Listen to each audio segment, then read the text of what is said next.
नमस्कार, तुमचं माझ्या चॅनेलवरती खूप खूप मनापासून स्वागत आहे. आज आपल्याला म्हणजे नवरीची ब्लाऊज आहे हे बघा, हळदीची साडी आहे आणि अर्जंट ब्लाऊज आलेले आहेत आपल्याला. ब्लाऊज शिवायचे आहेत. तर ही हळदीची साडी आहे. हळदीच्या साडीमधला आपण ब्लाऊज कट करून घेतलेला आहे. फळाची साडी आहे. परत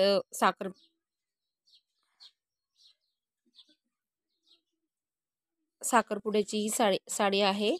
अशा 3 साड्या त्यांनी घेतलेल्या आहेत. हळदीची, फळाची आणि टाळीची असं म्हणतात. अशा 3 साड्या त्यांच्या आहेत. तर आपण संपूर्ण साड्यांमधले आता ब्लाऊज कटिंग करून घेतलेला आहे. आणि हे बघा, हा साडीमध्ये जो पेपर निघतो, तर हा पेपर आहे ना, तर आपण जो आपण चपात्या करतो किंवा भजे वगैरे असं तेलकट जर आपण काही जर केलं, तर त्याच्याखाली हा पेपर जर टाकला तर जे आपली चपाती म्हणा किंवा भजे वगैरे म्हणा ते तेलकट राहत नाही. तर ह्याचा पेपर जो आहे मी त्याच्यासाठी यूज करते. तुम्ही पण हा पेपर यूज करा, म्हणजे हा पेपर फेकून नका देऊ. ह्या पेपराचे काहीतरी तुम्ही उपयोग करू शकता असं. तर आता आपण काय करणार आहोत, म्हणजे मापाचा ब्लाऊज आहे, तर मला त्या मापाच्या ब्लाऊजवरून माप घ्यायचा आहे. तर मापाच्या ब्लाऊजवरून आपल्याला माप कसे घ्यायचे आणि कशा पद्धतीने माप टाकायचं आहे ते मी तुम्हाला आजच्या व्हिडिओत सांगणार आहे. तर व्हिडिओ तुम्ही शेवटपर्यंत नक्की बघा आणि म्हणजे तुम्हाला ही समजेल एवढी सोपी पद्धत मी तुम्हाला सांगणार आहे. तर हे बघा, अशा पद्धतीने आपले संपूर्ण ब्लाऊज कट करून झालेले आहेत. हे बघा, हे मापाचा ब्लाऊज आहे. मापाच्या ब्लाऊजवरून आपण जी उंची मोजून घेणार, उंची आहे ती आपण मोजून घेतलेली आहे. उंची कमी आहे तर मी उंची 1 इंच उंची वाढवून घेतलेली आहे. नाही सॉरी, 1.5 इंच उंची वाढवून घेतलेली आहे. 13ची उंची आहे तर मी 14.5 इंच घेतलेला आहे. तर म्हणजे छाती आहे, म्हणजे छाती म्हणजे ब्लाऊज जो मापावरूनच कळतं आहे आपल्याला. 36ची छाती असणार आहे या ब्लाऊजची. तर मी त्याच्यामुळे थोडीशी उंची वाढवून घेतलेली आहे. दंडघेर आहे आपला 5.75 इंच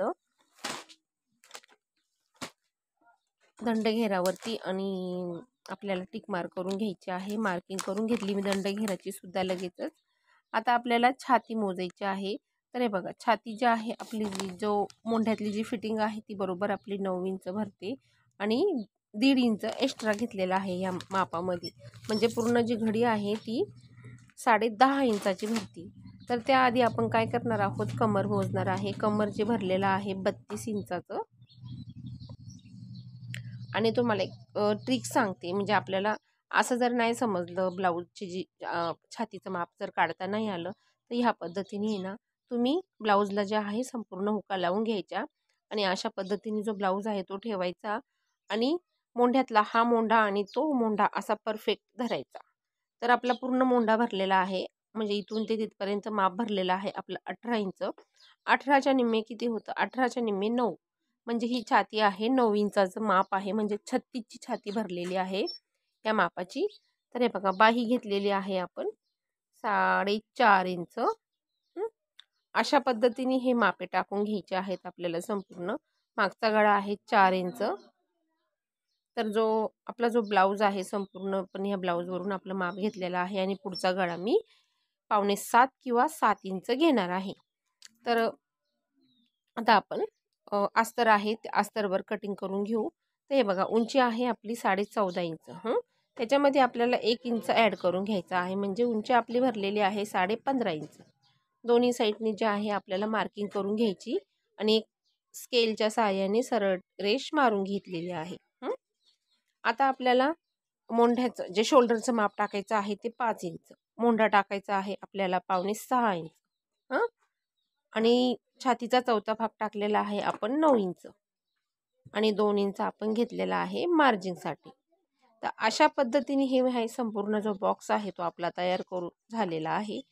आणि मोंढा घ्यायचा आहे आपल्याला. आता आपण बॅक साईडचा मोंढा घेणार आहोत. तर मोंढा घ्यायचा आहे आपल्याला 1.5 इंचाचा.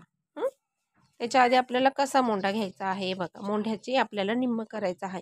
5.25च्या निम्म करून घेतलं आणि जो आपल्या छातीचा 9 म्हणजे छातीचा पॉईंट दिलेला आहे चौथा, तिथून आपल्याला टेप अशा पद्धतीने फोल्ड करून घ्यायचा आहे. आणि मग आपल्याला जो मोंढ्याचा शेप द्यायचा आहे तो 1.5 इंचावर घ्यायचा आणि मग मोंढ्याला आपल्या हे बघा शेप देऊन घ्यायचा आहे अशा पद्धतीने. हा झालेला आहे आपला फ्रंट साईडचा मोंढा जो आहे तो संपूर्ण झालेला आहे. अर्धा इंचानी मोंडा आपल्याला आतमध्ये डन करून घ्यायचा आणि फ्रंट साईडचा जो मोंडा आहे तो आपल्याला टाकून घ्यायचा आहे. तो मी घेतलेला आहे 1.25 इंच. आणि मग मोंढ्याला आपल्याला अशा पद्धतीने शेप देऊन घ्यायचा आहे. हा झाला आपला बॅक साईड आणि फ्रंट साईड जो मोंढा आहे आपला संपूर्ण तयार झाला. आपल्याला शोल्डर घ्यायचा आहे 2.5 इंचाचं आणि मार्जिनसाठी आपण घेणार आहोत अर्धा इंच. म्हणजे पूर्ण शोल्डर आपलं भरलेलं आहे 3 इंचाचं. तर गळारुंदी जी काय गळारुंदी उरणार आहे आपली ती गळारुंदी घ्यायची आहे. गळारुंदी आहे आपली 2 इंच. गळा उंची घेतलेली आहे मी 7.5 इंचाची आणि खालती जी रुंदी घेतलेली आहे मी आडवी 2.5 इंच.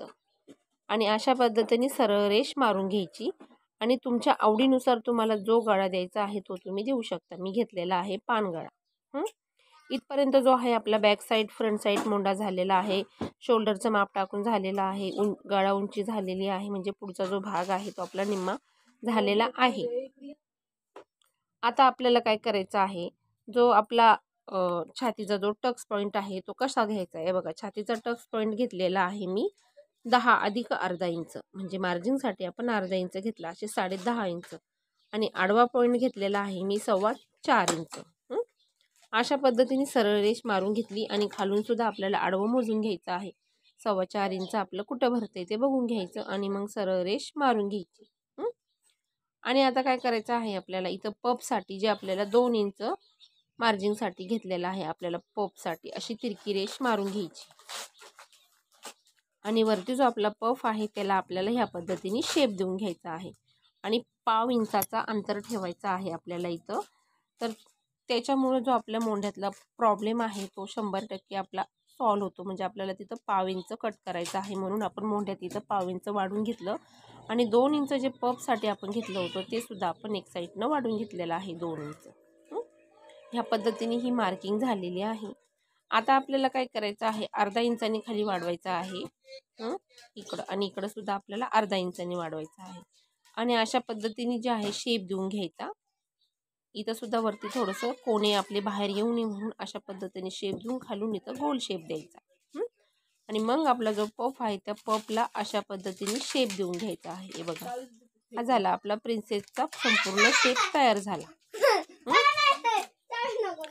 आता जो आहे आपला हा भाग आहे पूर्ण तयार झालेला आहे. आता आपण जो आहे कटिंग करून घेऊ.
आपले जे आहेत संपूर्ण ब्लाऊज कटिंग झालेले आहेत आणि हे बघा अशा पद्धतीने जे मी माप आहेत ते टाकून घेतलेले आहेत आणि आपले तिन्ही ब्लाऊज आपण कटिंग करून घेतले आणि बघा अजून त्या साड्यांचा आपल्याला पिको फॉल करायचा आहे आणि आपले हे तिन्ही ब्लाऊज आहेत ते पॅच वर्क आहेत, डिझाईनचे ब्लाऊज आहेत. मी तुमच्यापर्यंत हा व्हिडिओ पोहोचवण्याचा प्रयत्न करणार आहे. तर व्हिडिओ तुम्ही शेवटपर्यंत बघा. व्हिडिओवर कंटिन्यू राहा आणि व्हिडिओ आवडलाच तर व्हिडिओला लाईक करा. चॅनलवर नवीन असाल तरी चॅनलला सबस्क्राईब करा आणि तुम्हाला काही प्रॉब्लेम आला, तुम्हाला काही ब्लाऊजविषयी विचारायचा असेल तर मला तुम्ही कमेंट करून विचारू शकता. आणि तुम्हाला जर आवडला हा व्हिडिओ तर तुम्ही कोणाला शेअरही करू शकता. आणि व्हिडिओ बघितल्याबद्दल खूप खूप मनापासून धन्यवाद.